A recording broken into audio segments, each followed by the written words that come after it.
আজকে 26শে মে গার্মেন্টস শ্রমিকদের নিয়ে সদস্য সংগ্রহ, ট্রেড ইউনিয়ন কীভাবে গঠন করা যায়, একই সাথে ট্রেড ইউনিয়ন গঠনকৃত ফ্যাক্টরিগুলোতে কীভাবে সিবিএ করা যায়, এগুলো নিয়ে আলোচনা সেমিনারে আমার বিভিন্ন ফ্যাক্টরির শ্রমিক ভাই বোনেরা।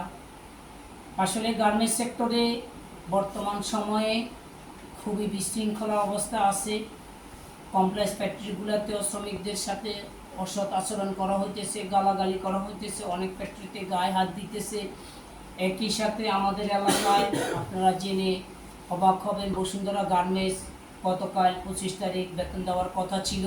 সেখানে মালিকরা বেতন দেওয়া থাকলেও কথা এসে শ্রমিকদের সাথে বসে একটু আলোচনা করবে, সেটাও হয় নাই। তারপরে শ্রমিকরা বাধ্য হয়ে রাজপথ বেছে নেওয়ার পরে সেখানে প্রশাসনিক সহযোগিতা মালিককে গ্রেপ্তার করে এনে 29 তারিখে তাদের এপ্রিল মাসের বেতন দিবে। বর্তমানে যে মাসের বেতন এবং ঈদ বোনাস এগুলো এখনও অনিশ্চয়তার অবস্থায় আছে। একই সাথে পাশের factory AGI group, AB group এখনও তারা বেতন পায় নাই। ঈদ বোনাস এবং রানিং মাসের বেতনের কি অবস্থা, এটা একটা অনিশ্চিত অবস্থা আছে।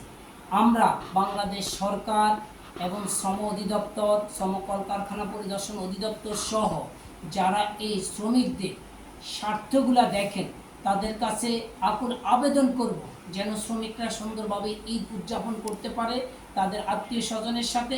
সেই বিষয়গুলো নিয়ে রাষ্ট্রীয়ভাবে ব্যবস্থা নেবেন আশা করে আজকের এই সেমিনার এখানে সমাপ্তি ঘোষণা করছি। সবাইকে উপস্থিত হওয়ার জন্য জাতীয় গার্মেন্টস শ্রমিক ফেডারেশনের পক্ষ থেকে ধন্যবাদ। আসসালামু আলাইকুম।